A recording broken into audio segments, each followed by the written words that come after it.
This is an interesting title. How to ask anyone for anything. Seems like it might be a bit overstated. Or is it? You may be thinking, really?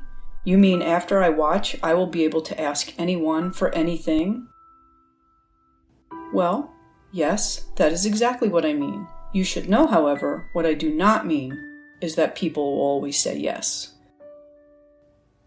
Hi, I am Judy Millison, and I'm here to talk with you about making the ask. Let's start with a simple exercise. Think about a time when you were able to respond favorably to someone who asked you for something. It could be anything. A recipe, a phone number, a recommendation, to borrow your lawnmower. What were some of the most memorable elements of that experience? What was good? What was bad? What did you feel? Pause the video for a moment and jot down some of your thoughts and feelings. Hold on to your notes. We will come back to them at the end of the presentation. The mere act of asking demonstrates the mutuality of a relationship and an explicit recognition that we could all use a little help once in a while. And when the terms of the ask are somewhat inconsequential, the ask is easy. Can I borrow a cup of sugar? Is someone sitting in this chair? Can I bum a ride to the library? Do you have time for a call? So why then is it harder to ask for those more difficult things? Things like money, a raise, a promotion, an introduction or a referral? Well, mostly it is because the act of asking exposes our vulnerabilities and leaves us open to rejection. And all too often, we equate difficult asks to failure. A failure to manage your money properly, a failure to take care of yourself. In fact, asking for assistance is just a simple acknowledgement that someone else is in possession of something that can help you in some meaningful way. And almost always, those we ask respond favorably and do so enthusiastically, pleased they were able to help. It's a win all around.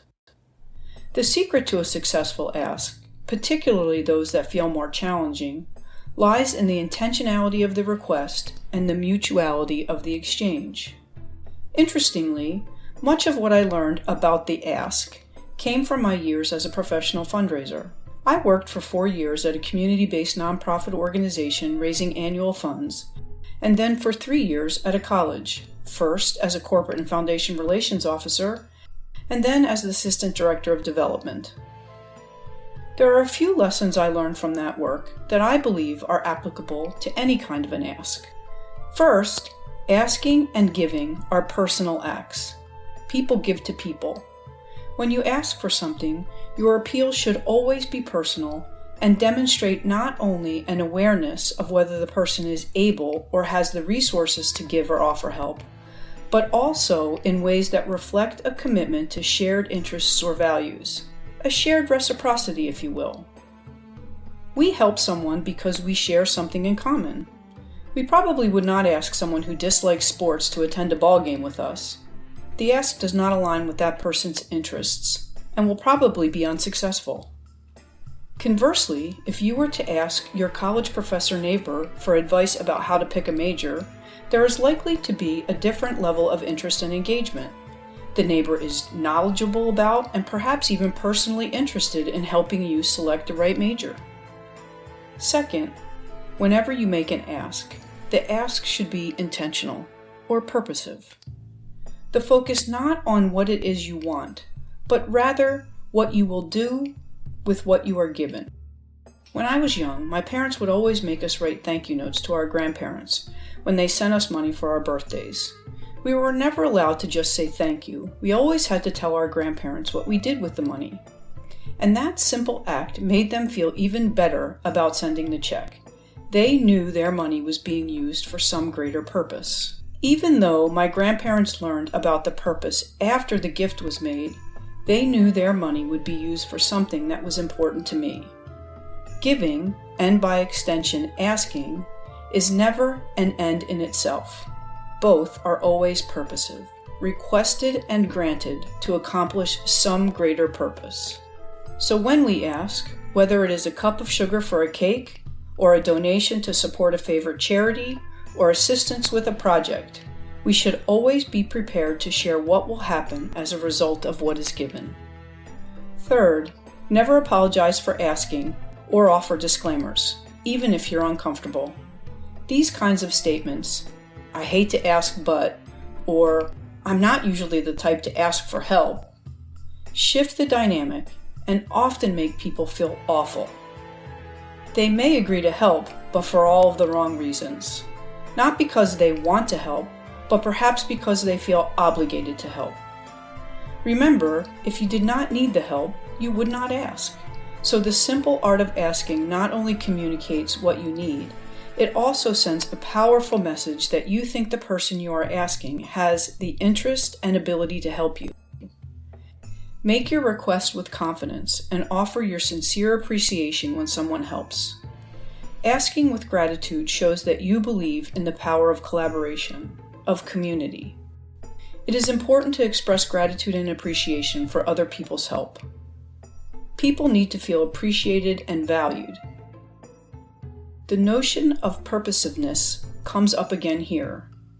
Often when we ask someone for help, we not only know what we want, we also know why we made the request of a particular person. It was specific and intentional.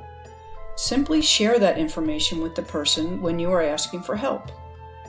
And finally, be prepared if someone says no, and try not to make the no about you. When someone responds negatively to a request for help, their response is likely to have far more to do with them than it does with you. Try to avoid personalizing the no and use it as an opportunity to learn more about the motivation for the no, without being self-deprecating. Perhaps asking your neighbor if there might be a more convenient time to come by, or if she would prefer to meet you in her office, might be a way to better understand your neighbor's response. Let me conclude by offering a few final tips as you consider your next ask. Start off by acknowledging your relationship with the person you are asking and build some rapport. "Good to see you. Your garden is looking great." Then you will want to transition and prepare for the ask. As you might know, I recently started at the local university and was talking with my dad about how to decide on my major. He reminded me that you are a college professor. I was wondering if I could ask for your help. Then you're going to want to move right into making the ask. Be sure it is purposive and specific. Would you be willing to talk with me about how to decide between an anthropology major and a sociology major? Once you have asked, be quiet. This is often the hardest part, but also the most important part. Wait for the person you ask to respond. Be patient. When the answer is yes, respond with gratitude and work out the details. When the answer is no, seek some clarification. "Oh, okay.